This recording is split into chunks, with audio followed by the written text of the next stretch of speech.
Hello students, welcome to Panchajanya IAS. ನಾನು ನವೀನ್ ಕುಮಾರ್. ಇವತ್ತಿನ the Hindu ಪತ್ರಿಕೆಯ ವಿಶ್ಲೇಷಣೆಗೆ ನಿಮಗೆಲ್ಲರಿಗೂ ಸ್ವಾಗತ. ಮೊದಲನೇ ವಿಷಯ, the Supreme Court asked political parties in Bihar to help the Election Commission identify voters missing from rolls and said voters can use Aadhaar or other approved ID documents file claims and objections. ಬಿಹಾರದಲ್ಲಿ ಎಷ್ಟೋ ಮತದಾರರು ಪಟ್ಟಿಯಿಂದ ಹೊರಗುಳಿದಿರೋದು ನಮಗೆಲ್ಲ ಗೊತ್ತೇ ಇದೆ. ಅದರ ಬಗ್ಗೆ ಎಷ್ಟು ದಿನ ನ್ಯೂಸ್ ಅನ್ನು ನೋಡ್ತಾ ಇದ್ವಿ. ಹಾಗಾಗಿ ಅರ್ಹತೆ ಇದ್ರೂ ಸಹ ಆ ಮತಪಟ್ಟಿಯಿಂದ ಹೊರಗಡೆ ಉಳಿದಿರುವಂತಹ ಮತದಾರರನ್ನ ಗುರುತಿಸಲಿಕ್ಕೆ ಬೇರೆ ಬೇರೆ ರಾಜಕೀಯ ಪಕ್ಷಗಳು ಸಹ ಸಹಕಾರ ನೀಡಿ ಅಂತ ಕೋರ್ತಾ ಇದೆ ಚುನಾವಣಾ ಆಯೋಗ. ಹಾಗಾಗಿ ಸುಪ್ರೀಂ ಕೋರ್ಟ್ ಸಹ ಇದಕ್ಕೆ ನೀವು ಸಹಕಾರ ಕೊಡಿ ಅಂತ ಬೇರೆ ಬೇರೆ ಪಕ್ಷಗಳಿಗೆ ಹೇಳ್ತಾ ಇದೆ. ಇನ್ನು ಬೇರೆ ಆಧಾರ್ ಕಾರ್ಡು ಅಥವಾ ಯಾವುದೇ ಗುರುತಿನ ಚೀಟಿಯನ್ನು ಬಳಸಿಕೊಂಡು ಈಗ ತಮ್ಮ ಹೆಸರು ಆ ಚುನಾವಣಾ ಪಟ್ಟಿಯಲ್ಲಿ ಇಲ್ಲ ಅಂತ ಆಕ್ಷೇಪಣೆ ಮತ್ತೆ ಹಕ್ಕುಗಳನ್ನು ಸಲ್ಲಿಸಬಹುದು. ಹಾಗಾಗಿ ಈ ಮೂಲಕ ಈ ಒಂದು ಚುನಾವಣೆ ಪ್ರಕ್ರಿಯೆಯಲ್ಲಿ ಪಾರದರ್ಶಕತೆ ಇರಬೇಕು ಮತ್ತೆ ನಿಖರತೆ ಇರಬೇಕು ಅನ್ನೋದು ಮುಖ್ಯವಾದಂತಹ ಉದ್ದೇಶ. ಇನ್ನು Tribal Council of Great Nicobar told the centre that the forest right of tribals under the Forest Right Act FRA have not been settled for the 72,000 crore Great Nicobar project, raising concerns about diversion of forest land. ಸುಮಾರು 72,000 ಕೋಟಿ ಅಷ್ಟು ಮೌಲ್ಯದ ಒಂದು great Nicobar ಯೋಜನೆಗೆ ಸಂಬಂಧಿಸಿದ ಹಾಗೆ ನೋಡಿ, tribal council, ಬುಡಕಟ್ಟು ಕೌನ್ಸಿಲ್ ಏನ್ ಹೇಳ್ತಾ ಇದೆ, ಕೇಂದ್ರ ಸರ್ಕಾರಕ್ಕೆ ತಮ್ಮ ಅರಣ್ಯ ಹಕ್ಕುಗಳನ್ನ ಫಾರೆಸ್ಟ್ ರೈಟ್ಸ್ ಆಕ್ಟ್ ಅಂತ ಕರೀತೇವೆ, ಅರಣ್ಯಕ್ಕೆ ಸಂಬಂಧಪಟ್ಟಂತ ಹಕ್ಕುಗಳು ಟ್ರೈಬಲ್ ಪೀಪಲ್ಗಳಿಗೆ ಇರುತ್ತೆ. ಹಾಗಾಗಿ ಅದನ್ನ ಕಡೆಗಣಿಸಿವೆ ಅಂತ ಆತಂಕ ವ್ಯಕ್ತಪಡಿಸ್ತಾ ಇವೆ ಮುಖ್ಯವಾಗಿ ಬೇರೆ ಬೇರೆ ಬುಡಕಟ್ಟು ಕೌನ್ಸಿಲ್ಗಳು. ಹಾಗಾಗಿ ಇದಕ್ಕೆ ಸಂಬಂಧಪಟ್ಟ ಹಾಗೆ ಬೇರೆ ಬೇರೆ ಪ್ರಾಜೆಕ್ಟ್ ಆಗ್ತಾ ಇತ್ತು. ಗ್ರೇಟ್ ನಿಕೋಬಾರ್ ಪ್ರಾಜೆಕ್ಟ್, ನಮ್ಮ ದೇಶದಲ್ಲಿ ಹಲವಾರು ಪ್ರಾಜೆಕ್ಟ್ಗಳಿದೆ, ಅದರಲ್ಲಿ ಒಂದು ಈ ಗ್ರೇಟ್ ನಿಕೋಬಾರ್ ಪ್ರಾಜೆಕ್ಟ್ 72,000 crore. ಇನ್ನು ಫಾರೆಸ್ಟ್ ರೈಟ್ ಆಕ್ಟ್ ಬಗ್ಗೆ ನೋಡೋದಾದ್ರೆ 2006ನೇ ಇಸ್ವಿಯಲ್ಲಿ it recognizes the right of forest dwelling scheduled tribes and other traditional forest dwellers over forest land and resources, including individual and community rights. ಅರಣ್ಯ ಹಕ್ಕುಗಳ ಕಾಯ್ದೆ ಅಂತ ಕರೀತೇವೆ. ಏನಾಗುತ್ತೆ, ಸರ್ಕಾರ ಕೆಲವೊಂದು ಯೋಜನೆ ತರುತ್ತೆ, ಅಂತಾರಾಷ್ಟ್ರೀಯ ಸರಕು ಸಾಗಣೆ, ಬಂದರು, ವಿಮಾನ ನಿಲ್ದಾಣ, ವಸತಿ ಪ್ರದೇಶ, ಹೀಗೆ ವಿದ್ಯುತ್ ಸ್ಥಾವರ ಮುಂತಾದವುಗಳನ್ನ ಅಂತ ಯೋಜನೆ ತಂದಾಗ ಅವಾಗ ಏನಾಗುತ್ತೆ, ಅದು ಪರಿಸರ ಸೂಕ್ಷ್ಮ ಪ್ರದೇಶದಲ್ಲಿದ್ರೆ ಅಥವಾ ಟ್ರೈಬಲ್ ಇರುವಂತಹ ಪ್ರದೇಶದಲ್ಲಿದ್ರೆ ಆವಾಗ ಅವರ ಹಕ್ಕುಗಳಿಗೆ ಧಕ್ಕೆ ಬರುತ್ತೆ. ಹಾಗಾಗಿ ಅರಣ್ಯ ಭೂಮಿಯನ್ನ ಬೇರೆ ಬೇರೆ ಉದ್ದೇಶಗಳಿಗೆ ಬಳಸುವಂತ ಅಪಾಯ ಎದುರಾಗುತ್ತೆ. ಇದನ್ನ ಒಂದು ವೇಳೆ ಈ ಸಂದರ್ಭದಲ್ಲಿ ಟ್ರೈಬಲ್ಗಳಿಗೆ, ಆ ಬುಡಕಟ್ಟು ಜನಾಂಗದವರಿಗೆ ಯಾವುದೇ ತೊಂದರೆ ಆಗಬಾರ್ದು ಅನ್ನುವ ಒಂದು ಉದ್ದೇಶದಿಂದ ಅರಣ್ಯ ಹಕ್ಕುಗಳ ಕಾಯ್ದೆ ತರ್ತಾರೆ 2006ರಲ್ಲಿ. ಇದರ ಅಡಿಯಲ್ಲಿ ಈಗ ಪರಿಶಿಷ್ಟ ಜಾತಿ, ಪರಿಶಿಷ್ಟ ಜನಾಂಗ ಅಂತ ಕರೀತೇವೆ, ಬುಡಕಟ್ಟು ಜನಾಂಗ ಇರಬಹುದು ಅಥವಾ ಸಾಂಪ್ರದಾಯಿಕವಾಗಿ ಅರಣ್ಯದಲ್ಲಿ ವಾಸ ಮಾಡುವವರು, ಅವರಿಗೆ ಮುಖ್ಯವಾಗಿ ಅರಣ್ಯದ ಭೂಮಿ ಇರಬಹುದು, ಸಂಪನ್ಮೂಲಗಳಿರುತ್ತಲ್ವಾ, ರಿಸೋರ್ಸ್ಗಳು, ಅದರ ಮೇಲೆ ಹಕ್ಕುಗಳು ಚೆನ್ನಾಗಿ ಸಿಗಬೇಕು, ಆ ಹಕ್ಕುಗಳನ್ನ ಸರಿಯಾಗಿ ನೀಡಬೇಕು ಅನ್ನುವ ಕಾರಣಕ್ಕೋಸ್ಕರ ಕಾಯ್ದೆಯನ್ನು ತರ್ತಾರೆ.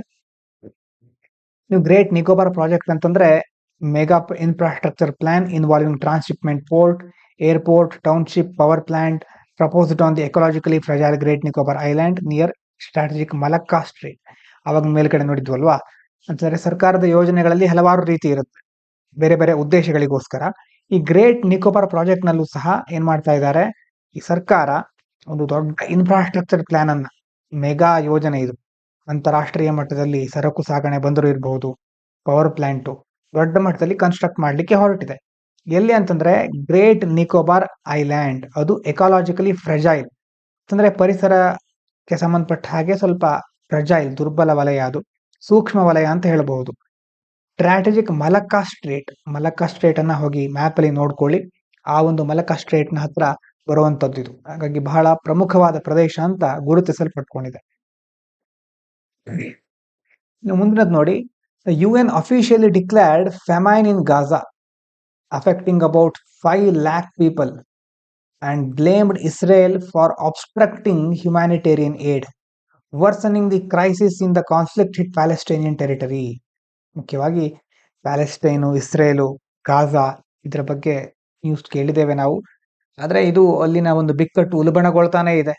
ಸುಮಾರು 5 ಲಕ್ಷ ಜನರ ಮೇಲೆ ಇದು ಪರಿಣಾಮ ಬೀರಿರೋದ್ರಿಂದ ವಿಶ್ವಸಂಸ್ಥೆ ಈಗ ಇದನ್ನ ಮುಖ್ಯವಾಗಿ ಫೆಮೈನ್ ಅಂದ್ರೆ ಒಂದು ಕ್ಷಾಮದ ಪರಿಸ್ಥಿತಿ, ಬರಗಾಲದ ಪರಿಸ್ಥಿತಿ, ಕ್ಷಾಮ ಅಂತ ಕರೀತಾರೆ. ಅಂತಂದ್ರೆ ಜನರಿಗೆ ದಿಕ್ಕು ತೋಚದೆ ಆಹಾರಕ್ಕೂ ಸಹ ಗತಿ ಇಲ್ಲದಂತಾಗೋದು. ಹಾಗಾಗಿ ಅದನ್ನ ಕ್ಷಾಮ ಅಥವಾ ಫೆಮೈನ್ ಅಂತ ವಿಶ್ವಸಂಸ್ಥೆ ಅಧಿಕೃತವಾಗಿ ಈಗ ಘೋಷಿಸಿದೆ. ಅದರಲ್ಲೂ ಇಸ್ರೇಲ್ ಏನ್ ಮಾಡ್ತಾ ಇದೆ, ಮಾನವೀಯ ನೆರವು ಬೇರೆ ದೇಶಗಳು ಕೊಡ್ತಾ ಇದ್ರು ಅದನ್ನ ತಡೀತಾ ಈ ಬಿಕ್ಕಟ್ಟನ್ನ ಇನ್ನಷ್ಟು ಹೆಚ್ಚು ಮಾಡ್ತಾ ಇದೆ ಅಂತ UN ಆರೋಪ ಮಾಡಿದೆ. ಇನ್ನು ಫೆಮೈನ್ ಅಂತ ಯಾವಾಗ ಕ್ಲಾಸಿಫೈ ಮಾಡ್ತಾರೆ?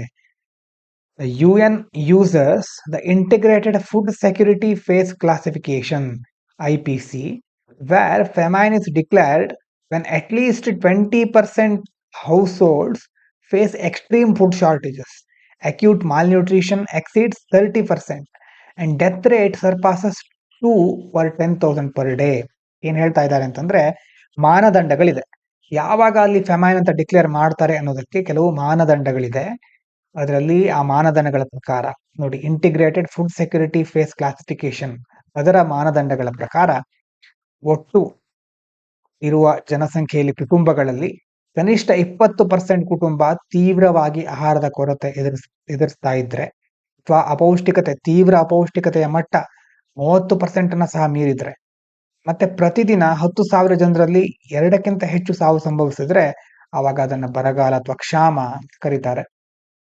ಫೆಮೈನ್ ಅನ್ನೋದಕ್ಕೆ ಕನ್ನಡದಲ್ಲಿ ಬರಗಾಲ ಅಂತ ಸಾರ್ತಾ ಇದೆ, ಕ್ಷಾಮ ಅಂತಾನು ಹೇಳ್ತಾರೆ. ಕ್ಷಾಮ ಅನ್ನೋದನ್ನ ಯೂಸ್ ಮಾಡಿದ್ರೆ ಒಳ್ಳೇದು. Supreme Court modified its earlier order ಏನ್ ಹೇಳ್ತು ನಿಮ್ಗೆ ನೆನಪಿರಬಹುದು, ನೀವು ನ್ಯೂಸ್ ಪೇಪರ್ ಓದಿದ್ರೆ ಗೊತ್ತಿರುತ್ತೆ. Order that mandated capturing and confining stray dogs in shelters, instead allowed the release after sterilization, deworming and immunization.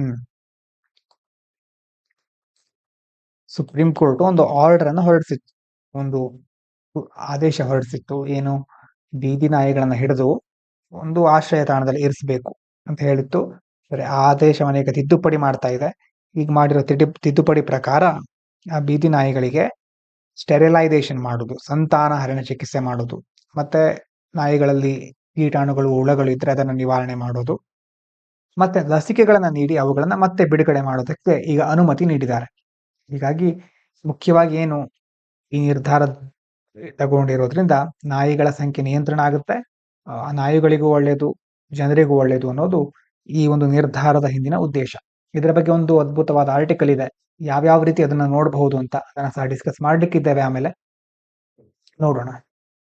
With reference to Forest Rights Act 2006 and the Great Nicobar Project, consider the following statements. ನೋಡಿ, statement ನೋಡ್ತಾ ಹಾಗೆ. FRA 2006 recognizes both individual and community rights of scheduled tribes and traditional forest dwellers over forest land. Great Nicobar Project involves only port and airport construction without any township or power related component. ಇದರಲ್ಲಿ ಯಾವ್ದು ಬರ್ತಾ ಇತ್ತು great Nicobar project ಅಲ್ಲಿ? ಯೋಚನೆ ಮಾಡಿ. Concerns have been raised that forest rights of tribal under FRA have not yet been settled before diversion of forest land for the project. ಎಷ್ಟು correct ಇರಬಹುದು? ನಿಮಗೆ ಸ್ಟೇಟ್ಮೆಂಟ್ ಅರ್ಥ ಮಾಡ್ಕೊಳ್ಳಿಕ್ಕೆ ಟ್ರೈ ಮಾಡಿ, ಬೇಕಿದ್ರೆ ಪಾಸ್ ಮಾಡ್ಕೊಳ್ಳಿ. ಎಷ್ಟು ಸ್ಟೇಟ್ಮೆಂಟ್ ಕರೆಕ್ಟ್ ಇರಬಹುದು ಇದರಲ್ಲಿ? How many statement correct? ಇದರಲ್ಲಿ only 2. FRA recognizes both individual and community rights, ಅದು true. Project also include township and power plant, ಎರಡನೇದ್ರಲ್ಲಿ ಏನ್ ಹೇಳ್ತಾ ಇದ್ದಾರೆ ಇವರು? ಓನ್ಲಿ ಪೋರ್ಟ್ ಅಂಡ್ ಏರ್ಪೋರ್ಟ್ ಅಂತ ಹೇಳಿದ್ದಾರೆ, ಅದು ತಪ್ಪು. ಇಲ್ಲಿ ಟೌನ್ಶಿಪ್ ಇದೆ, ಪವರ್ ರಿಲೇಟೆಡ್ ಕಂಪೋನೆಂಟ್ ಸಹ ಇರುತ್ತೆ. ಇನ್ನು ಮೂರನೇದು ಟ್ರೈಬಲ್ ರೈಟ್ಸ್ ನಾಟ್ ಸೆಟಲ್ಡ್ ಅಲ್ವಾ, ಟ್ರೈಬಲ್ ರೈಟ್ಸ್ ಸೆಟಲ್ ಆಗ್ಲಿಲ್ಲ ಅಂತಾನೆ ಇದು ಕಳವಳಗಳನ್ನ ವ್ಯಕ್ತಪಡಿಸ್ತಾ ಇದೆ. ಹಾಗಾಗಿ ಮೂರನೇದು ಕರೆಕ್ಟ್. ಇನ್ನು reference to the UN famine classification system and situation in Gaza, consider the following statements. The Integrated Food Security Phase Classification (IPC) declares famine when at least 20% of households face extreme food shortages. ಹೌದಾ, ಇದು ಸರಿಯಾಗಿದೆಯಾ? Acute malnutrition must exceed 20% and the death rate surpass 2 per 10,000 per day for famine to be officially declared. ಎರಡನೇದು ನೋಡಿ, UN has declared famine in Gaza affecting about 5 lakh people, citing obstruction of humanitarian aid as a worsening factor. ಎಷ್ಟು correct ಇದರಲ್ಲಿ? Only 2 correct, 2 correct. ಒಂದನೇದು correct, ಆದ್ರೆ ಎರಡನೇದು wrong. ಯಾಕೆ? ಇಲ್ಲಿ threshold ನೋಡಿ, ಮಾಲ್ನ್ಯೂಟ್ರಿಷನ್, ಅಕ್ಯೂಟ್ ಮಾಲ್ನ್ಯೂಟ್ರಿಷನ್ ಥ್ರೆಶೋಲ್ಡ್ ಇರೋದು 30%, ನಾಟ್ 20%. ಇನ್ನು ಮೂರನೇ ಸಹ ಕರೆಕ್ಟ್. ಇನ್ನು ವೊಕ್ಯಾಬ್ಲರಿ ನೋಡಿ. In today's fast paced world, ವೇಗವಾಗಿ ಬದಲಾಗುತ್ತಿರುವ ಈ ಜಗತ್ತಿನಲ್ಲಿ, an amiable person can be a true harbinger of peace. ಜಗತ್ತು ವೇಗವಾಗಿ ಬದಲಾಗ್ತಾ ಇದೆ. ಈ ಸಂದರ್ಭದಲ್ಲಿ an amiable ಅಂತಂದ್ರೆ ಫ್ರೆಂಡ್ಲಿ, ಪ್ಲೆಸೆಂಟ್, ಸೌಮ್ಯ ಸ್ವಭಾವದ ವ್ಯಕ್ತಿ ಕ್ಯಾನ್ ಬಿ ಎ ಟ್ರೂ ಹರ್ಬಿಂಜರ್ ಅಂತಂದ್ರೆ ಕೆಳಗಡೆ ಮೂರನೇದಿದೆ ನೋಡಿ, ಮುನ್ಸೂಚನೆ ಅಥವಾ ಹೆರಾಲ್ಡ್, ಫೋರ್ ರನ್ನರ್ ಅಂತಂದ್ರೆ ಯಾವ ರೀತಿ ಹೇಳ್ತಾ ಇದ್ದಾರೆ ಅಂತಂದ್ರೆ ಯಾವುದಕ್ಕೆ ಮುನ್ಸೂಚನೆ? ಆಫ್ ಪೀಸ್, ಒಂದು ಶಾಂತಿಯುತ ವಾತಾವರಣ ನಿರ್ಮಾಣ ಆಗ್ಲಿಕ್ಕೆ ಇಲ್ಲಿ ಮುನ್ಸೂಚನೆ ಅನ್ನೋಕ್ಕಿಂತ ಇಲ್ಲಿ ಯಾವ ರೀತಿ ಇದನ್ನು ಬಳಸ್ಕೊಂಡಿದ್ದಾರೆ ಅಂತಂದ್ರೆ ಶಾಂತಿಯುತ ಸಮಾಜ ನಿರ್ಮಾಣ ಆಗ್ಲಿಕ್ಕೆ ಒಂಥರ ಮುಂದಾಳು ಅಂತ ಹೇಳ್ಬಹುದು. But it is important to be aware that even small uptick in negative influence can lead to immoral behavior. ಅದನ್ನ ನಾವು ಮುಖ್ಯವಾಗಿ ಗಮನಿಸಬೇಕಾಗಿದ್ದು ಏನಂತಂದ್ರೆ, ಇವನ್ ಸ್ಮಾಲ್ ಅಪ್ಟಿಕ್ ಅಂತಂದ್ರೆ ಏರಿಕೆ ಆಗೋದು, ಒಂದು ಸಣ್ಣ ಏರಿಕೆ ಯಾವುದರಲ್ಲಿ? ಇನ್ ನೆಗೆಟಿವ್ ಇನ್ಫ್ಲೂಯೆನ್ಸ್, ನಕಾರಾತ್ಮಕವಾಗಿ, ಋಣಾತ್ಮಕವಾಗಿ ಯಾವ್ದಾದ್ರು ಪ್ರಭಾವಕ್ಕೆ ನಾವು ಒಳಗಾಗ್ಬಿಟ್ರೆ ಅಪ್ಟಿಕ್ ಆಗೋದು, ಆ ಸಣ್ಣ ಮಟ್ಟದಲ್ಲಿ ಅದು ನಕಾರಾತ್ಮಕತೆ ಏರಿಕೆ ಆದ್ರೂ ಸಹ it can lead to immoral behaviour. Immoral ಅಂತಂದ್ರೆ ಏನು? ಅನೈತಿಕ, ಅನ್ಎಥಿಕಲ್, ರಾಂಗ್, ಅನೈತಿಕ ಬಿಹೇವಿಯರ್, ಅನೈತಿಕ ನಡವಳಿಕೆಗಳು ಜಾಸ್ತಿ ಆಗಬಹುದು. ಸಿಚುವೇಶನ್ ಇಸ್ ಆಫನ್ ವಾಲಟೈಲ್ ಅಂತಂದ್ರೆ ಅನ್ಸ್ಟೇಬಲ್, ಅನ್ಪ್ರಿಡಿಕ್ಟೇಬಲ್, ಸ್ಥಿರವಾಗಿರೋದು, ಒಂದೇ ರೀತಿ ಇಲ್ಲದೆ ಇರೋದು. ಹಾಗಾಗಿ ಸಿಚುವೇಶನ್ ಬದಲಾಗ್ತಾ ಇರುತ್ತೆ. So we must always strive to do what is right. ಹಾಗಾಗಿ ಯಾವುದು ಸರಿಯಾಗಿದೆಯೋ ಅದನ್ನೇ ಮಾಡ್ಲಿಕ್ಕೆ ನಾವು ಮುಂದಾಗಬೇಕು, ಅದನ್ನೇ ಮಾಡ್ಲಿಕ್ಕೆ ನಾವು ಪ್ರಯತ್ನಿಸ್ತಾ ಇರಬೇಕು ಅನ್ನೋದು ವೊಕ್ಯಾಬ್ಲರಿ ನಾವು ತಿಳ್ಕೊಳ್ಬೇಕಾಗಿತ್ತು. ಇನ್ನು ಆರ್ಟಿಕಲ್ ಬಗ್ಗೆ ನೋಡೋಣ ಅಂತ ಹೇಳಿದ್ನಲ್ವಾ, 2 ಆರ್ಟಿಕಲ್ ಇದೆ. 2 ಸಹ ಬಹಳ ಇಂಟ್ರೆಸ್ಟಿಂಗ್ ಆದ ಆರ್ಟಿಕಲ್, ಮತ್ತೆ 2 ಇಂಪಾರ್ಟೆಂಟ್ ಆದ ಆರ್ಟಿಕಲ್. ಬೇರೆ ಬೇರೆ ಡೈಮೆನ್ಷನ್ ನಾವು ನೋಡ್ತಾ ಹೋಗ್ಬೋದು. ಮೊದಲನೇದು ಕೋರ್ಟ್ ಆರ್ಡರ್ ಬಗ್ಗೆ. Court order that was barking up the wrong tree ಅಂತ ಹೇಳ್ತಾ ಇದ್ದಾರೆ. ಏನಾಯ್ತು ಇದರಲ್ಲಿ? ಮೊದಲು ನೀವು ನ್ಯೂಸ್ ಕೇಳಿದ್ರೆ ಗೊತ್ತಿರುತ್ತೆ, ಆದ್ರೂ ನೋಡ್ತಾ ಹೋಗೋಣ. Supreme court gave an order August 11, 2025 to round up and log all stray dogs in New Delhi shelters. ದೆಹಲಿಯಲ್ಲಿ, ನವದೆಹಲಿ ಅಂತ ಹೇಳ್ತೇವೆ, ನವದೆಹಲಿಯಲ್ಲಿ ಇರುವಂತಹ ಎಲ್ಲಾ ಬೀದಿ ನಾಯಿಗಳನ್ನ ತೆಗೆದು ಇನ್ನೊಂದು ಶೆಲ್ಟರ್ ನಲ್ಲಿ ಲಾಕ್ ಮಾಡಿಬಿಡೋದು ಅಂತ ಸುಪ್ರೀಂ ಕೋರ್ಟ್. ಲಾಕ್ ಮಾಡಿಬಿಡಿ, ಯಾಕಂದ್ರೆ ಅದರಿಂದಾಗಿ ಹಲವಾರು ಅಮಾಯಕರು ಪ್ರಾಣ ಕಳ್ಕೊಳ್ತಾ ಇದ್ದಾರೆ, ರೇಬಿಸ್ ನಂತಹ ರೋಗಗಳು ಜಾಸ್ತಿ ಆಗ್ತಾ ಇದೆ ಅಂತ ತುಂಬಾ ಸಂಕಷ್ಟಗಳು ಎದುರಾಗ್ತಾ ಇತ್ತು. ಸುಪ್ರೀಂ ಕೋರ್ಟ್ ಅವಾಗ ಆರ್ಡರ್ ಕೊಡ್ತು, ಎಲ್ಲಾ ಸ್ಟ್ರೇ ಡಾಗ್ಸ್ ಗಳನ್ನ, ಅಂದ್ರೆ ಬೀದಿ ನಾಯಿಗಳನ್ನ ಲಾಕ್ ಮಾಡ್ಬಿಡಿ ಬೇರೆ ಶೆಲ್ಟರ್ ನಲ್ಲಿ ಅಂತ ಹೇಳ್ತು. ಆದ್ರೆ later August 22 court passed the order, but the issue is still pending.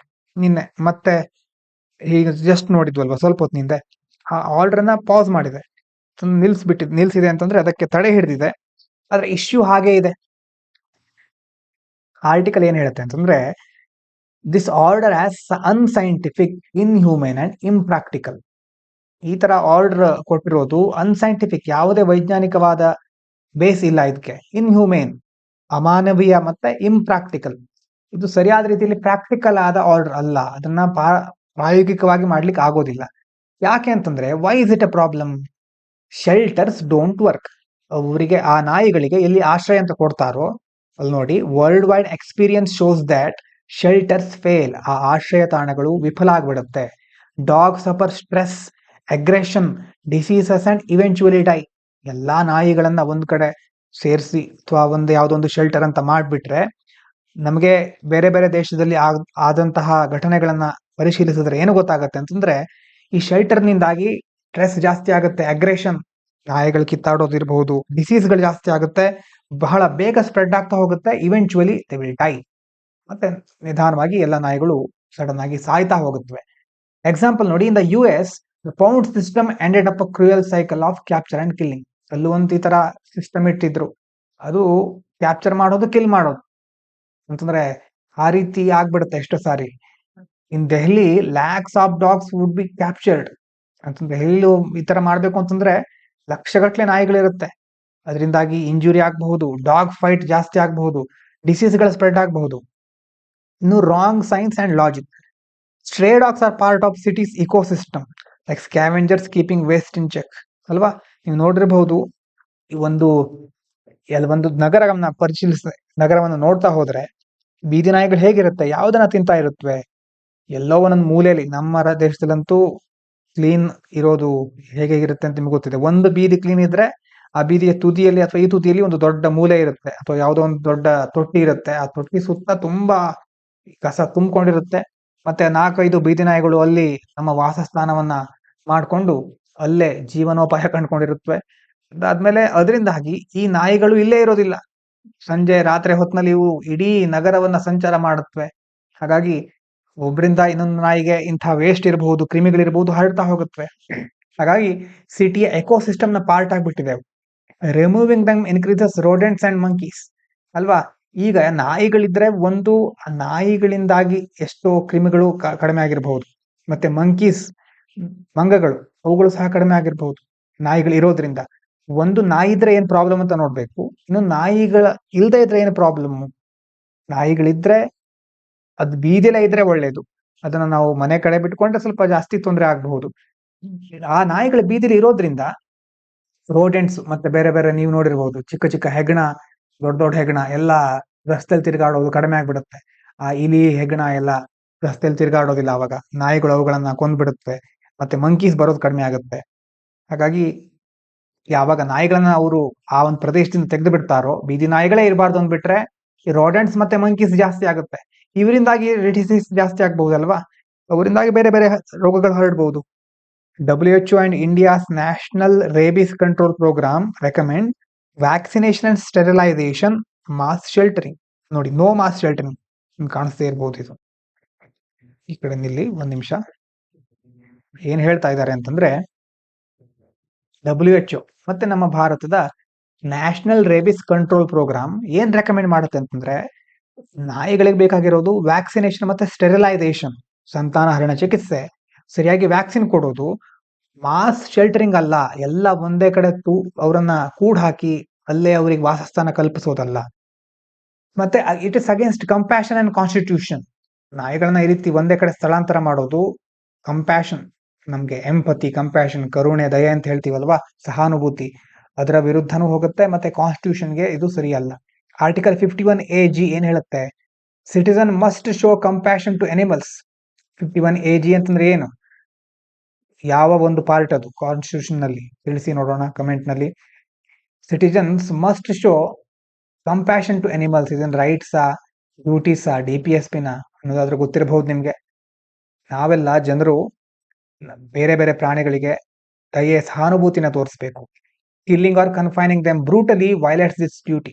ಗೊತ್ತಾಗಿರ್ಬಹುದು. ಈಗ ನಾವು ಅವ್ರನ್ನ, ನಾಯಿಗಳನ್ನ, ಯಾವುದೇ ಪ್ರಾಣಿಯಾಗಿರ್ಬಹುದು, ಕೊಲ್ಲೋದಿರ್ಬಹುದು ಅಥವಾ ಬ್ರೂಟಲ್ ಆಗಿ ಅಂದ್ರೆ ಒಂದ್ ರೀತಿ ಅಮಾನವೀಯವಾಗಿ ಈ ತರ ಕೂಟ್ ಹಾಕೋದು ನಮ್ಮ ಡ್ಯೂಟಿಯನ್ನ ವೈಲೇಟ್ ಮಾಡಿದ ಹಾಗೆ. ನಾವು Supreme Court itself earlier said cruelty to animals is against moral and legal responsibility. ಹಿಂದೊಮ್ಮೆ ಸುಪ್ರೀಂ ಕೋರ್ಟ್ ಹೇಳಿತ್ತು, ಈ ರೀತಿ ಕ್ರುಯಲ್ಟಿ, ಈ ರೀತಿ ಕ್ರೂರವಾಗಿ ಪ್ರಾಣಿಗಳನ್ನ ನಡೆಸ್ಕೊಳ್ಳೋದು ಮಾರಲ್, ನೈತಿಕತೆ ಇರಬಹುದು, ಮಾನವೀಯತೆ ಇರಬಹುದು, ಮತ್ತೆ ಕಾನೂನಾತ್ಮಕವಾಗಿ ಎಲ್ಲ ರೆಸ್ಪಾನ್ಸಿಬಿಲಿಟಿನ ನಾವು ಬಿಟ್ಕೊಟ್ಟ ಹಾಗೆ. ಆ ಜವಾಬ್ದಾರಿನ ನಾವು ಸರಿಯಾಗಿ ನಿರ್ವಹಿಸ್ತಾ ಇಲ್ಲ. ಈಗ ಇನ್ನೊಂದು ವಿಷಯ ಬಂದಿತ್ತು ಇಲ್ಲಿ, ಡಾಗ್ ಲವಿಂಗ್ ಇಲ್ಲಿ ಎಲೀಟ್ ವರ್ಸಸ್ ಪೂವರ್ ಅಂತ. ಅಂದ್ರೆ ದೊಡ್ಡ ದೊಡ್ಡ ಜನ ಅಂತಂದ್ರೆ ಸಮಾಜದಲ್ಲಿ ರಿಚ್ ಪೀಪಲ್ ಇರ್ತಾರೆ, ಅವರೆಲ್ಲ ಅವರ ಮನೆಯಲ್ಲೂ ನಾಯಿ ಸಾಕಿರ್ತಾರೆ. ಮತ್ತೆ ಅವರು ಬೀದಿ ನಾಯಿಗಳನ್ನ ಸಾಕುವವರು ಎಷ್ಟೋ ಜನ ಇದ್ದಾರೆ. ಅವರಿಗೆ ಪ್ರತಿದಿನ ಬೀದಿ ನಾಯಿಗಳಿಗೆ ಆಹಾರ ಹಾಕುವವರು ಇದ್ದಾರೆ. Some portray the conflict as elite protecting dogs, poor suffering from bites. ಕೆಲವರು ಏನ್ ಹೇಳ್ತಾರೆ ಈ ಸಂದರ್ಭದಲ್ಲಿ ಅಂತಂದ್ರೆ, ದೊಡ್ಡ ದೊಡ್ಡ ಶ್ರೀಮಂತರು ಈ ಡಾಗ್ಸ್ ಗಳನ್ನ ಪ್ರೊಟೆಕ್ಟ್ ಮಾಡ್ತಾ ಇದ್ದಾರೆ, ಆದ್ರೆ ಬಡವರು ಈ ನಾಯಿಗಳಿಂದ ತೊಂದರೆಗೆ ಒಳಗಾಗ್ತಾ ಇದ್ದಾರೆ, ನಾಯಿಗಳಿಂದ ಹಲ್ಲೆಗೆ ಒಳಗಾಗ್ತಾ ಇದ್ದಾರೆ. But this is a false narrative. ಆದ್ರೆ ಹೀಗೆ ಹೇಳೋದು ತಪ್ಪು. It is the state's failure to manage dog scientifically that hurts everyone. ತಪ್ಪು ಯಾರ್ದು ಇಲ್ಲಿ, ಸರ್ಕಾರದ ತಪ್ಪು. ರಾಜ್ಯ ಸರ್ಕಾರ, ಕೇಂದ್ರ ಸರ್ಕಾರ ಯಾವುದೇ ಇರಲಿ, ಸರ್ಕಾರದ ತಪ್ಪು ಇದು. ಯಾಕಂದ್ರೆ ಸರ್ಕಾರಕ್ಕೆ ಇದನ್ನ ಮ್ಯಾನೇಜ್ ಮಾಡ್ಲಿಕ್ಕೆ ಆಗ್ತಾ ಇಲ್ಲ ಸೈಂಟಿಫಿಕಲಿ. ಹಾಗಾಗಿ ಎಲ್ರಿಗೂ ತೊಂದರೆ ಆಗ್ತಾ ಇದೆ. ಸೈಂಟಿಫಿಕ್ ಸೊಲ್ಯೂಷನ್ ಏನು, ಮೊದಲೇ ಹೇಳಿದಾಗೆ ಸ್ಟೆರಿಲೈಸೇಷನ್ ಮಾಡೋದು, ವ್ಯಾಕ್ಸಿನೇಷನ್ ಮಾಡೋದು, ಎಲಿಮಿನೇಷನ್ ಮಾಡೋದಲ್ಲ. ಹಾಗಾಗಿ this is not just about dogs, it's about public health. ಕೇವಲ ಒಂದು ಡಾಗ್ಸ್ ಅಂತ ನಾವಿಲ್ಲಿ ಕನ್ಸಿಡರ್ ಮಾಡ್ಲಿಕ್ಕೆ ಆಗೋದಿಲ್ಲ. ಯಾಕಂದ್ರೆ ಇನ್ನೊಂದು ಆಯಾಮ ನೋಡಿ, ಪಬ್ಲಿಕ್ ಹೆಲ್ತ್. ನಾಯಿಗಳು ಹೇಗೆ ಕೊಯ್ದ್ಬಿಟ್ರೆ ಅಥವಾ ವ್ಯಾಕ್ಸಿನೇಷನ್ ಕೊಡದೇ ಇದ್ರೆ ಅದು ಜನರ ಸಾರ್ವಜನಿಕ ಆರೋಗ್ಯದ ಮೇಲೆ ಪರಿಣಾಮ ಬೀರುತ್ತೆ. ರೇಬಿಸ್ ಕಂಟ್ರೋಲ್, ವೇಸ್ಟ್ ಮ್ಯಾನೇಜ್ಮೆಂಟ್ ಇದೆಲ್ಲದಕ್ಕೂ ಕನೆಕ್ಟ್ ಆಗಿರುತ್ತೆ. ಇನ್ನು ಕಾನ್ಸ್ಟಿಟ್ಯೂಷನಲ್ ಮೊರಾಲಿಟಿ ಅಲ್ವಾ, ನಮ್ ಕಂಪ್ಯಾಷನ್ ಇರಬೇಕು. ಹ್ಯೂಮನ್ ಗವರ್ನೆನ್ಸ್, ಆಡಳಿತದಲ್ಲಿ ನಾವು ಮಾನವೀಯತೆಯ ತತ್ವಗಳನ್ನ ಪಾಲಿಸಬೇಕು. ಜುಡಿಷಿಯಲ್ ರೆಸ್ಪಾನ್ಸಿಬಿಲಿಟಿ, ಇನ್ನು ಆ ಒಂದು ನ್ಯಾಯಾಂಗ ವ್ಯವಸ್ಥೆ ನೋಡಿದ್ರೆ ಜುಡಿಷಿಯರಿ ನಿರ್ಧಾರ ತೆಗೆದುಕೊಳ್ಬೇಕಾದ್ರೆ ಇಂಥ ವಿಷಯ ಬಂದಾಗ ಸೈಂಟಿಫಿಕ್ ಮತ್ತೆ ಎವಿಡೆನ್ಸ್ ಬೇಸ್ಡ್ ರೂಲಿಂಗ್ ಅನ್ನ, ಸಾಕ್ಷಿ ಅಥವಾ ಹಿಂದಿನ ಘಟನೆಗಳ ಆಧಾರದ ಮೇಲೆ ನಿರ್ಣಯವನ್ನ ಕೈಗೊಳ್ಳಬೇಕು. ಹಾಗಾದ್ರೆ ನಮ್ಗೆ ಇಲ್ಲಿ ಸಿಗುವಂತ ಟೇಕ್ ಅವೇ ಏನ್ ಸಿಗುತ್ತೆ ಈ ಒಂದು ಆರ್ಟಿಕಲ್ ಇಂದ, ಅಥವಾ ನಾವು ಏನ್ ತಿಳ್ಕೊಳ್ಬಹುದು? Court order was called scientifically unsound, legally questionable and morally bankrupt ಅಲ್ವಾ.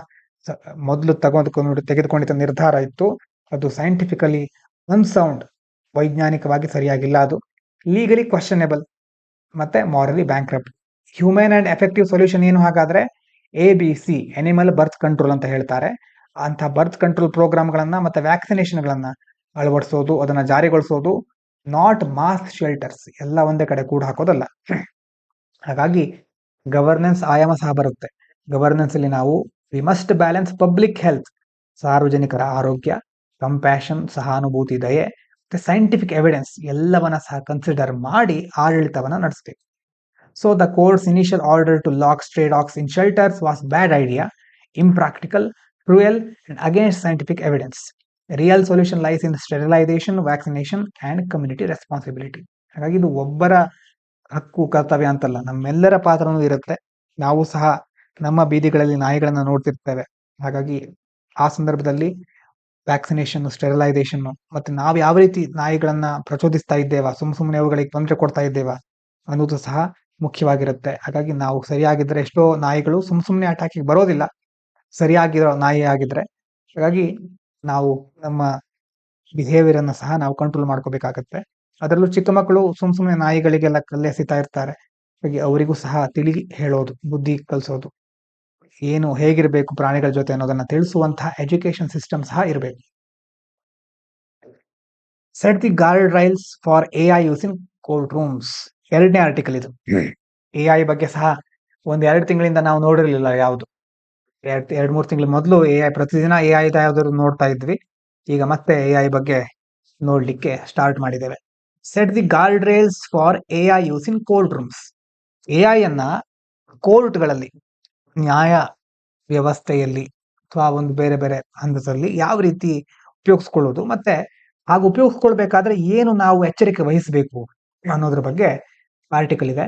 ವಿಷಯ ಏನು ಅಂತಂದ್ರೆ, Kerala high court recently published India's first guide lines on artificial intelligence use in courts. Court ಅಲ್ಲಿ AI ಯೂಸ್ ಮಾಡೋದ್ರ ಬಗ್ಗೆ ಕೇರಳ ನೋಡಿ, ಇಂಡಿಯಾಸ್ ಫಸ್ಟ್ ಗೈಡ್ ಲೈನ್ಸ್, ಭಾರತದಲ್ಲಿ ಮೊದಲನೇ ಬಾರಿಗೆ ಕೋರ್ಟ್ ಅಲ್ಲಿ AI ಹೇಗೆ ಯೂಸ್ ಮಾಡೋದು ಅನ್ನೋದ್ರ ಬಗ್ಗೆ ಗೈಡ್ ಲೈನ್ಸ್ ಅನ್ನ ಹೊರಡಿಸಿದೆ. ಇದರ ಉದ್ದೇಶ ಏನು? Improve speed and efficiency in handling 5 crore pending cases. ನಮ್ಮ ದೇಶದಲ್ಲಿ ಕೋಟ್ಯಾಂತರ ಕೇಸುಗಳು ಬಾಕಿ ಇದೆ. ಹಾಗಾಗಿ ಕೇಸ್ಗಳನ್ನ ಸ್ಪೀಡ್ ಆಗಿ, ಎಫಿಷಿಯಂಟ್ ಆಗಿ ಹ್ಯಾಂಡಲ್ ಮಾಡೋದು ಇದರ ಉದ್ದೇಶ. ಇಲ್ಲಿ ಮುಖ್ಯವಾಗಿ ಯಾವ್ಯಾವ ಟೂಲ್ಸ್ ಗಳು ಇರುತ್ತೆ ಅಂತ ನೋಡಿದ್ರೆ, ಟೂಲ್ಸ್ ಅಂತಂದ್ರೆ ಇಲ್ಲಿ AI ನ ಎಲ್ಲೆಲ್ಲಿ ಯೂಸ್ ಮಾಡ್ತಾರೆ ಅಂತಂದ್ರೆ, for translation, transcription, document search, identification. ನೀವು AI ನ ಯೂಸ್ ಮಾಡಿದ್ರೆ ತುಂಬಾ ಯೂಸ್ ಇದೆ AI ಇಂದ. ಟ್ರಾನ್ಸ್ಲೇಷನ್ ಇರಬಹುದು, ಡಾಕ್ಯುಮೆಂಟ್ ಸರ್ಚ್ ಇರಬಹುದು, ಟ್ರಾನ್ಸ್ಕ್ರಿಪ್ಷನ್ ಇರಬಹುದು, ತುಂಬಾ ಕಡೆ ಯೂಸ್ ಮಾಡ್ತಾರೆ. ಆದ್ರೆ there is risk and ethical concerns. So guardrails ಅಂತ ಮೇಲ್ಗಡೆ ಕೊಟ್ಟಿದ್ರಲ್ವಾ, ಅದರ ಅರ್ಥ ಸ್ಟ್ರಿಕ್ಟ್ ರೂಲ್ಸ್, ಸರಿಯಾದ ಕಠಿಣ ನಿರ್ಧಾರಗಳು, ಕ್ರಮಗಳನ್ನ ಕೈಗೊಳ್ಳಬೇಕಾದ ಅವಶ್ಯಕತೆ ಇದೆ. ರಿಸ್ಕ್ ಇದೆ, ಯಾಕಂತಂದ್ರೆ ಎಥಿಕಲ್ ಕನ್ಸರ್ನ್ಸ್, ಕೆಲವೊಂದು ಅಪಾಯಗಳು ಎದುರಾಗುವ ಸಾಧ್ಯತೆ ಇದೆ. ಏನು ಹಾಗಾದ್ರೆ ಇಶ್ಯೂಸ್ಗಳು? ಎರರ್ಸ್ ಇನ್ AI ಟ್ರಾನ್ಸ್ಲೇಷನ್, ಟ್ರಾನ್ಸ್ಕ್ರಿಪ್ಷನ್. ಎಕ್ಸಾಂಪಲ್ ನೋಡಿ, supreme court AI tool wrongly translated leave granted as holiday approved. Supreme court ಅಲ್ಲಿ AI ಟೂಲ್ ಯೂಸ್ ಮಾಡ್ಬೇಕಾದ್ರೆ ಅಂತಂದ್ರೆ ಲೀವ್ ಬೇರೆ, ಹಾಲಿಡೇ ಬೇರೆ. ಈಗ ನಾವು ರಜೆ ಹಾಕಿದ್ರೆ ಲೀವ್, ಎಲ್ರಿಗೂ ಕೊಟ್ರೆ ಅದು ಹಾಲಿಡೇ. ಒಬ್ಬರೇ ತಗೊಂಡ್ರೆ ಹಾಲಿಡೇ ಅಂತ ಆಗೋದಿಲ್ಲ ಅದು, ಹಾಗೆ ನಿಮ್ಗೆ ಗೊತ್ತಿರಬಹುದು. ಹಾಗಾಗಿ ಲೀವ್ ಗ್ರಾಂಟೆಡ್ ಅನ್ನೋದನ್ನದು ಹಾಲಿಡೇ ಅಪ್ರೂವ್ಡ್ ಅಂತ ಮಾಡ್ಬಿಟ್ಟಿತ್ತು.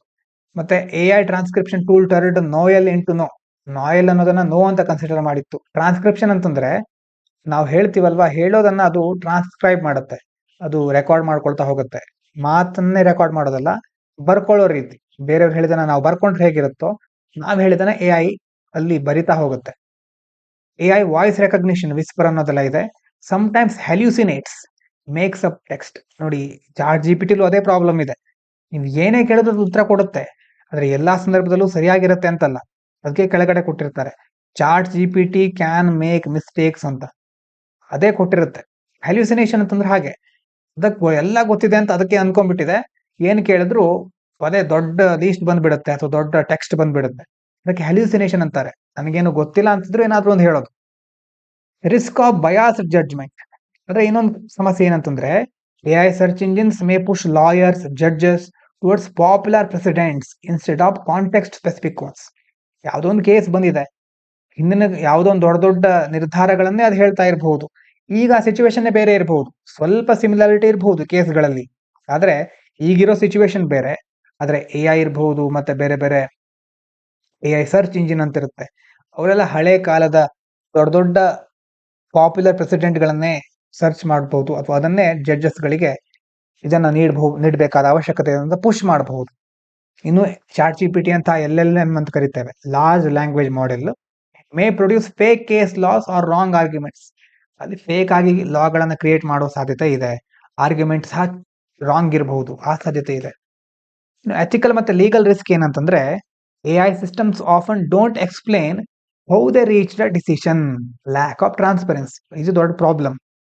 ನೀವು ಚಾಟ್ ಜಿಪಿಟಿಗೆ ಕೇಳಿರಬಹುದು, ಅದೇನೋ ಕೊಟ್ಟಿರಬಹುದು, ಆದ್ರೆ ಯಾಕೆ ಅದನ್ನೇ ಕೊಡುತ್ತೆ ಅಂತ ಕೇಳಿದ್ರೆ, ಅದು ನನ್ನನ್ನ ಬೇರೆ ಬೇರೆ ಡೇಟಾ ಮೇಲೆ ಟ್ರೈನ್ ಮಾಡಿದ್ದಾರೆ ಅಂತ ಹೇಳುತ್ತೆ.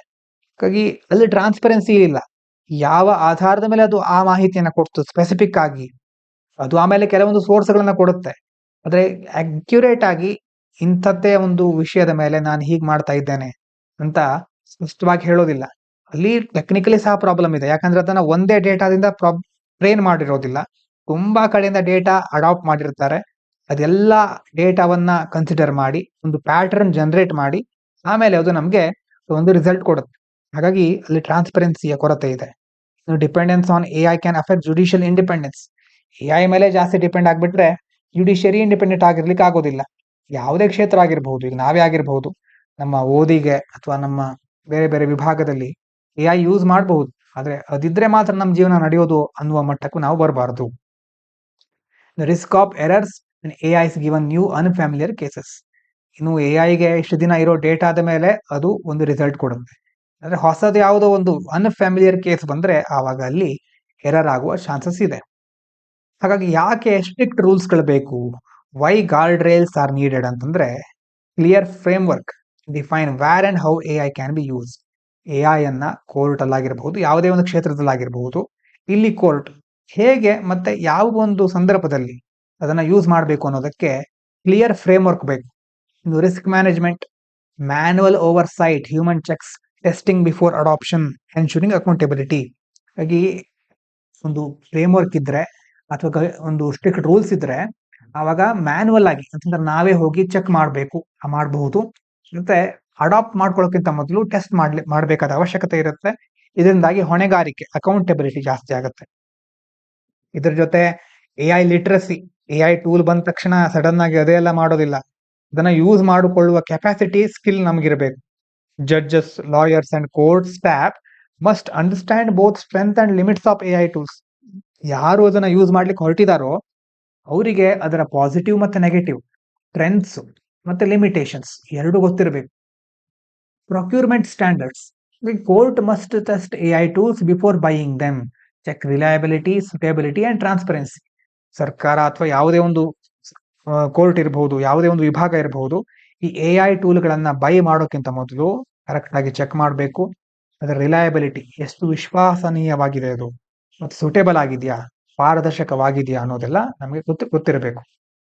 ಹಾಗಾಗಿ ಈ ರೆಕಮೆಂಡೇಶನ್ ಏನ್ ಹೇಳ್ಬೋದು ನಾವು, don't fully rely on AI. ಕೇವಲ ಎಐ ಮೇಲೆ ಮಾತ್ರ ಡಿಪೆಂಡ್ ಆಗಬಾರ್ದು.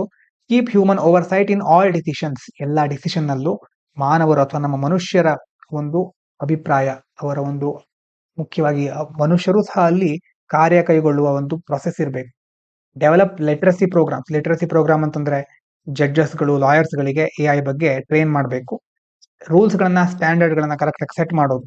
ಪ್ರೀ ಪ್ರೊಕ್ಯೂರ್ಮೆಂಟ್ ಟೆಸ್ಟಿಂಗ್ ಇರಬಹುದು, ಹೇಗೆ ಯೂಸ್ ಮಾಡೋದು ಅನ್ನೋದ್ರ ಬಗ್ಗೆ ಗೈಡ್ ಲೈನ್ಸ್ ಇರಬಹುದು. ಮತ್ತೆ ಪ್ರೈವಸಿ, ಎಥಿಕ್ಸ್ಗೆ ಸಂಬಂಧಪಟ್ಟ ಹಾಗೆ ಸೇಫ್ ಗಾರ್ಡ್ ಗಳನ್ನ ಅಳವಡಿಸೋದು. ಇನ್ನು ಫೇಸ್ ವೈಸ್ ಅಡಾಪ್ಷನ್ ಅಂತಂದ್ರೆ ಈ AI ನ ಕಂಪ್ಲೀಟ್ ಆಗಿ ಸ್ಟಾರ್ಟಿಂಗ್ ಅಲ್ಲೇ ಎಲ್ಲ AI ಮೇಲೆ ಹಾಕೋದಲ್ಲ. ಒಂದು ಚಿಕ್ಕ ಹೆಲ್ಪ್ ತಗೊಳ್ಳೋದು. Use AI only as a helper tool, not a decision maker. Decision ತೆಗೆದುಕೊಳ್ಳಿಕ್ಕೆ ಅದು ಹೆಲ್ಪ್ ಮಾಡಬೇಕು. ಅದ್ರ ಹತ್ರನೇ ನಾವು ಡಿಸಿಷನ್ ಕೊಡು ಅಂತ ಹೇಳಬಾರ್ದು. ಅದೇ ಡಿಸಿಷನ್ ಮೇಕಿಂಗ್ ಕೆಪಾಸಿಟಿ ಅಥವಾ ಡಿಸಿಷನ್ ಮೇಕಿಂಗ್ ರೋಲ್ಗೆ ಅದನ್ನ ಅಸೈನ್ ಮಾಡಬಾರ್ದು. ನಮಗೆ ಡಿಸಿಷನ್ ತೆಗೆದುಕೊಳ್ಳಿಕ್ಕೆ ಅದು ಹೆಲ್ಪ್ ಮಾಡಬೇಕು. Supreme Court's vision document phase 3 ಇದೇನ್ ಹೇಳುತ್ತೆ? Stresses responsible adoption of technology in courts. ಯಾವುದೇ ಟೆಕ್ನಾಲಜಿಯನ್ನ ಅಡಾಪ್ಟ್ ಮಾಡ್ಕೊಳ್ಬೇಕಾದ್ರೆ ಜವಾಬ್ದಾರಿಯುತವಾಗಿ ನಾವು ಅದನ್ನ ನಿರ್ವಹಿಸುವ ಅವಶ್ಯಕತೆ ಇರುತ್ತೆ. ಇನ್ನು ಬಿಗ್ ಪಿಕ್ಚರ್ ನೋಡೋದಾದ್ರೆ ನೋಡಿ, AI ಇನ್ ಕೋರ್ಟ್ಸ್ ಅಲ್ಲಿ ಆಪರ್ಚುನಿಟಿನೂ ಸಹ ಇದೆ, ರಿಸ್ಕ್ ಸಹ ಇದೆ. ಆಪರ್ಚುನಿಟಿ ಏನು? ಸ್ಪೀಡ್ ಇಂಪ್ರೂವ್ ಆಗುತ್ತೆ, ಎಫಿಷಿಯನ್ಸಿ ಜಾಸ್ತಿ ಆಗುತ್ತೆ, ಬ್ಯಾಕ್ಲಾಗ್ ಕೇಸಸ್, ಹಳೆ ಪೆಂಡಿಂಗ್ ಇರೋ ಕೇಸ್ಗಳನ್ನ ನಾವು ಬೇಗ ಸಾಲ್ವ್ ಮಾಡುವ ಸಾಧ್ಯತೆ ಇದೆ. ರಿಸ್ಕ್ ಏನು? ಟ್ರಾನ್ಸ್ಲೇಷನ್ ರಾಂಗ್ ಆಗಿರೋದು, AI ಅಲ್ಲೇ ಬಯಾಸ್ಗಳಿರೋದು, ಹ್ಯಾಲ್ಯೂಸಿನೇಷನ್ ಇರುತ್ತೆ, ಎಲ್ಲ ಒಂದೊಂದ್ಸರಿ ಏನೇನೋ ಕೊಟ್ಬಿಡೋದು, ಎಥಿಕಲ್ ಕನ್ಸರ್ನ್ಸ್ ಎದುರಾಗಬಹುದು. ಹಾಗಾದ್ರೆ ಏನ್ ಮಾಡಬಹುದು ನಾವು? Responsible faced human supervised AI adoption, strict legal and ethical safe guards, ಇದು ಮುಖ್ಯವಾಗಿ ಆಗಬೇಕಾಗಿರೋದು. ಹಾಗಾಗಿ AI can help courts but not a magic solution. Help ಮಾಡಬಹುದು ಇದು, ಆದ್ರೆ ಇದೇನು ದೊಡ್ಡ ಸೊಲ್ಯೂಷನ್, ಮ್ಯಾಜಿಕ್ ಅಲ್ಲ ಇದು. ಒಂದ್ ವೇಳೆ ಸ್ಟ್ರಿಕ್ಟ್ ರೂಲ್ಸ್ ಇಲ್ಲದೆ ಇದ್ರೆ, ಓವರ್ ಸೈಟ್ ಇಲ್ಲದೆ ಇದ್ರೆ, ಅಥವಾ ಟ್ರೈನಿಂಗ್ ಇಲ್ಲದೆ ಇದ್ರೆ, AI might create more problems than it solves. ಸಮಸ್ಯೆ ಸಾಲ್ವ್ ಮಾಡ್ಲಿಕ್ಕೆ ಅಂತ ನಾವು ಅದನ್ನ ಬೈ ಮಾಡಿರಬಹುದು, ಆದ್ರೆ ಅದರಿಂದಾನೇ ಜಾಸ್ತಿ ಸಮಸ್ಯೆ ಕ್ರಿಯೇಟ್ ಆಗಬಹುದು. The goal is to use AI responsibly, supporting speedy justice without compromising fairness, accuracy and ethics. ಅಲ್ವಾ? ಕೇಸ್ಗಳನ್ನ ಬೇಗ ಸಾಲ್ವ್ ಮಾಡ್ಲಿಕ್ಕೆ ಅಂತ ನಾವು ಅದನ್ನ ಯೂಸ್ ಮಾಡಬೇಕು. ಸ್ಪೀಡಿ ಜಸ್ಟಿಸ್ ಸಿಸ್ಟಮ್ ನಮ್ಮಲ್ಲಿ ಇಂಪ್ಲಿಮೆಂಟ್ ಆಗಬೇಕು. ಆದ್ರೆ ನೋಡಿ, ಫೇರ್ನೆಸ್, ನ್ಯಾಯ ವ್ಯವಸ್ಥೆಯಲ್ಲಿ, ಅಥವಾ ಅಕ್ಯುರಸಿಯಲ್ಲಿ, ನಿರ್ದಿಷ್ಟತೆ, ನಿಖರತೆಯಲ್ಲಿ, ಮತ್ತೆ ಎಥಿಕ್ಸ್, ನೈತಿಕತೆಯಲ್ಲಿ ಯಾವುದೇ ರಾಜಿ ಆಗಬಾರ್ದು, ಯಾವುದೇ ಕಾಂಪ್ರಮೈಸ್ ಇರಬಾರ್ದು. ಇಷ್ಟು ಯಾವುದೇ ಕ್ಷೇತ್ರ ತಗೊಳ್ಳಿ, ಅಲ್ಲೂ ನೀವು ಈ ಪಾಯಿಂಟ್ ಅನ್ನ ಅಡಾಪ್ಟ್ ಮಾಡ್ಕೋಬಹುದು. ಹಾಗಾಗಿ ಈ ರೀತಿಯ ಆರ್ಟಿಕಲ್ಗಳು ಸ್ವಲ್ಪ ಬೇರೆ ಬೇರೆ ರೀತಿಯ ಕ್ವಶನ್ಗಳಿಗೆ ಆನ್ಸರ್ ಮಾಡ್ಲಿಕ್ಕೂ ನಮಗೆ ಪಾಯಿಂಟ್ಗಳನ್ನ ಕೊಡುತ್ತೆ. ಇವಿಷ್ಟು ಇವತ್ತಿನ ಮುಖ್ಯವಾದ ವಿಚಾರಗಳು. ಎಲ್ರಿಗೂ ಧನ್ಯವಾದಗಳು. ಇದು ಪಾಂಚಜನ್ಯ IAS.